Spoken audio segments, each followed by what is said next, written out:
बजे की 23 breaking news का रुख करेंगे। राज्यों के मुख्यमंत्रियों के साथ बैठक में पीएम मोदी ने कहा कि कोरोना की गंभीरता को समझना होगा। कोरोना अब भी चुनौती बना हुआ है, हमें अलर्ट रहने की जरूरत है। कोरोना का खतरा अभी खत्म नहीं हुआ। टीकाकरण कोरोना की रोकथाम में अहम साबित हुआ है। सभी योग्य बच्चों को जल्द से जल्द टीकाकरण देना हमारी प्राथमिकता है। दूसरी ब्रेकिंग न्यूज, सभी राज्यों को सीएम संग वर्चुअल बैठक के दौरान पीएम मोदी ने पेट्रोल डीजल की बढ़ती कीमतों पर कहा कि पीएम ने यह भी साथ में कहा कि तेल पर केंद्र सरकार ने एक्साइज ड्यूटी घटाई थी। कुछ राज्यों ने तेल पर एक्साइज ड्यूटी घटाई, कुछ राज्यों ने अभी भी पेट्रोल डीजल पर एक्साइज ड्यूटी नहीं घटाई है और वैट कम करने की अपील नहीं मानी। राज्य में टैक्स घटाएंगे तो लोगों को इसका फायदा होगा।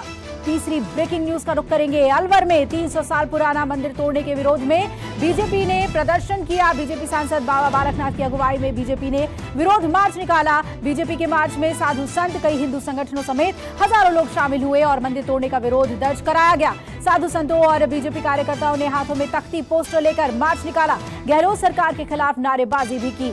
और चौथी ब्रेकिंग न्यूज का रुख करेंगे, जो है अलवर से ही। सड़कों पर उतरे साधु संतों ने मंदिर के दोबारा बनाए जाने की मांग की है। अलवर में अतिक्रमण हटाने के दौरान मंदिर तोड़ दिया गया था और बीजेपी ने आरोप लगाया कि राजस्थान में गहलोत सरकार हिंदू आस्था को निशाना बना रही है। बीजेपी ने गौशालाओं के तोड़ने के खिलाफ भी गहलोत सरकार को घेरा है। पांचवी बिग ब्रेकिंग का रुख करेंगे महाराष्ट्र से, जो आ रही है। मातोश्री पर हनुमान चालीसा का विवाद खड़ा करने वाले राणा दंपति की मुश्किलें बढ़ी हुई हैं। मुंबई आर्थिक अपराध शाखा राणा दंपति पर एफआईआर दर्ज कर सकती है। वहीं शिवसेना सांसद संजय राउत ने कहा कि राणा दंपति ने दाऊद के गुर्गे यूसुफ लकड़ावाला से 80 लाख रुपए लिए थे और इसकी ईडी जांच करे। छठी ब्रेकिंग न्यूज भी महाराष्ट्र से ही। धर्म पर सियासत यहां जारी है। देवेंद्र फडणवीस ने शिवसेना के हिंदुत्व को लेकर निशाना साधा। पूर्व मुख्यमंत्री देवेंद्र फडणवीस ने कहा कि आजकल नए हिंदू आ गए हैं, घंटाधारी और गधाधारी। ये इन्हें नहीं पता कि घंटाधारी और गधाधारी हैं या नहीं, लेकिन गधाधारी जरूर लगते हैं। सातवीं बिग ब्रेकिंग लेंगे बिहार से। मुख्यमंत्री नीतीश कुमार ने लालू, राबड़ी, तेजस्वी और तेज प्रताप को इफ्तार पार्टी का न्योता भेज दिया है। कल यानी 28 अप्रैल को इफ्तार पार्टी का आयोजन किया गया है। दरअसल अभी कुछ दिन पहले ही सीएम नीतीश कुमार तेजस्वी के घर इफ्तार पार्टी में शामिल हुए थे और अब सीएम नीतीश ने लालू परिवार को इफ्तार का न्योता दिया है। आठवीं बड़ी खबर का रुख करेंगे। बिहार में बढ़ी सियासी गर्मी के बीच तेज प्रताप यादव अब अपनी मां राबड़ी देवी के साथ रहेंगे। लंबे अंतराल के बाद अपना सामान लेकर तेज प्रताप वापस 10 सर्कुलर रोड पहुंचे और सूत्रों के मुताबिक तेज प्रताप यादव का मानना है कि अब अपनी मां के साथ रहकर सभी विरोधियों के खिलाफ रची जा रही साजिश का पर्दाफाश वो करेंगे। नौवीं बिग ब्रेकिंग खबर दिल्ली से। दिल्ली के मोहम्मदपुर गांव का नाम बीजेपी दिल्ली ने बदलकर माधवपुरम गांव किया है। इस दौरान दिल्ली प्रदेश अध्यक्ष आदेश गुप्ता, मेयर मुकेश और स्थानीय पार्षद मौजूद रहे। दिल्ली बीजेपी ने कहा कि भारत की संस्कृति सभ्यता ये नहीं कि मुगलों के नाम को अब आगे चलने दिया जाए। 40 गांवों के नाम बदलने का प्रस्ताव आया है। 10वीं बड़ी खबर का रुख करेंगे। भगवा कपड़े की वजह से जगत गुरु परमहंस आचार्य को ताजमहल में प्रवेश नहीं दिया गया। जगत गुरु को ताजमहल में नहीं जाने दिया गया और जगत गुरु परमहंसाचार्य के ताजमहल के लिए खरीदी टिकट को बिकवा कर पैसे लौटा दिए गए, जिसके बाद परमहंसाचार्य अयोध्या लौट आए हैं। अब मामला बढ़ने के बाद प्रशासन ने चुप्पी साध ली है। बढ़ेंगे आगे 11वीं बड़ी खबर की ओर। थोड़ी देर में केंद्रीय मंत्रिपरिषद की आज अहम बैठक शुरू होगी और पीएम मोदी की अध्यक्षता में ये मीटिंग संसद भवन के एनेक्सी में होगी, जिसमें सरकार के कामकाज की समीक्षा के साथ साथ आगे के रोड मैप पर चर्चा होगी। 25 मई को मोदी सरकार का 8 साल का कार्यकाल पूरा हो रहा है और माना जा रहा है कि इस बैठक में 8 साल के कामकाज की चर्चा की जाएगी। 12वीं बिग ब्रेकिंग, केंद्रीय विद्यालय संगठन ने केंद्रीय विद्यालय में एडमिशन के लिए सांसदों के कोटा को खत्म कर दिया है। नई गाइडलाइन जारी की गई है और नई गाइडलाइन के मुताबिक PM cares for children scheme के तहत केंद्रीय विद्यालयों में अब कोरोना के दौरान अनाथ हुए बच्चों को फ्री में एडमिशन दिया जाएगा। 13वीं बिग ब्रेकिंग न्यूज, दिल्ली के साथ नॉलेज शेयरिंग एग्रीमेंट पर सीएम भगवंत मान घिर गए हैं। पंजाब कांग्रेस अध्यक्ष अमरिंदर सिंह राजा ने कहा कि अब पंजाब सरकार को अरविंद केजरीवाल चलाएंगे। अरविंद सिंह राजा वरिंग ने पंजाब के सीएम भगवंत मान को आड़े हाथों लिया और कहा कि मान ये स्वीकार कर लें कि पंजाब की सरकार अब दिल्ली से चलेगी।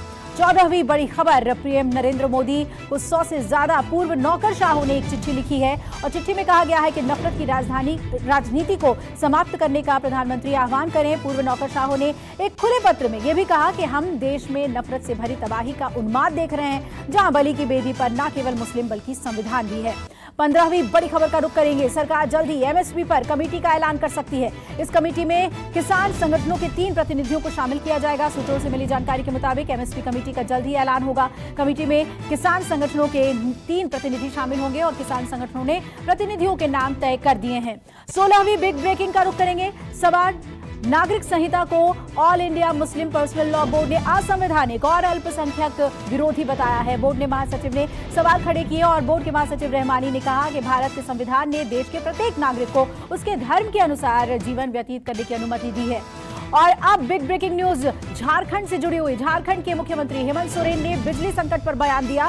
कहा कि इस समय बिजली की उपलब्धता की पूरे देश में ही कमी है। हेमंत सोरेन ने कहा कि विभाग को अतिरिक्त पैसे उपलब्ध कराए गए ताकि पहले से जो बिजली खरीद करके आपूर्ति पूरी की जाए।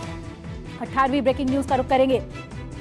सिंगल यूज प्लास्टिक को लेकर दिल्ली सरकार की नई पहल लोगों को जागरूक करके सिंगल यूज्ड प्लास्टिक के जरिए पैसा देने की तैयारी है। दिल्ली सरकार एक ड्राफ्ट तैयार कर रही है जिसमें स्वीडन के तर्ज पर प्रति किलोग्राम के दर से लोगों को प्लास्टिक कचरे के बदले पैसे दिए जाएंगे और 1 जुलाई से दिल्ली सरकार सिंगल यूज प्लास्टिक पर बैन भी लगाएगी। आगे बढ़ेंगे। अगली ब्रेकिंग न्यूज नोएडा से, जहां मॉल में युवक की हत्या के मामले में 7 लोग गिरफ्तार हुए। अन्य लोगों से पूछताछ जारी है। गार्डन गैलेरिया मॉल में युवक पार्टी करने पहुंचा था, जहां स्टाफ ने पीट कर उसे मौत के घाट उतार दिया। पैसे के लेन देन को लेकर हुए विवाद में मारपीट तक पहुंची और युवक गंभीर रूप से घायल हुआ। इलाज के दौरान उसकी मौत हो गई। 20वीं बड़ी खबर तमिलनाडु से, जहां तंजावुर में एक दर्दनाक हादसा हुआ है। रथ उत्सव के दौरान करंट लगने से 2 बच्चों समेत 11 लोगों की इसमें मौत हो गई। रथ उत्सव के दौरान करंट दौड़ने से 15 लोगों के घायल होने की भी खबर है। घायलों को नजदीकी अस्पताल में भर्ती कराया गया है। आगे बढ़ेंगे। 21वीं बड़ी खबर का रुख करते हैं। इंदौर के डाउन सिंड्रोम से ग्रस्त 7 साल का बच्चा पहुंचा माउंट एवरेस्ट। पिता के साथ काला पत्थर पहुंचकर तिरंगा लहराया। 7 साल के अवनीश ने नेपाल में हिमालय की 5550 मीटर ऊंचाई पर स्थित काला पत्थर क्षेत्र की मुश्किल चढ़ाई की। अवनीश जन्म से डाउन सिंड्रोम से पीड़ित है और इस कारनामे को अंजाम देने वाला दुनिया के पहला और सबसे कम उम्र का स्पेशल चाइल्ड अवनीश बन गया है। आगे बढ़ते हैं 22वीं बिग ब्रेकिंग तरफ। मेरठ में के मवाना में केमिकल फैक्ट्री में भीषण आग लगी है। देखते ही देखते आग ने भीषण रूप धारण कर लिया। आग बुझाने में दमकल की गाड़ियां जुट गई हैं। और 23वीं ब्रेकिंग न्यूज का रुख करेंगे, जो कि रूस यूक्रेन युद्ध से जुड़ी हुई है।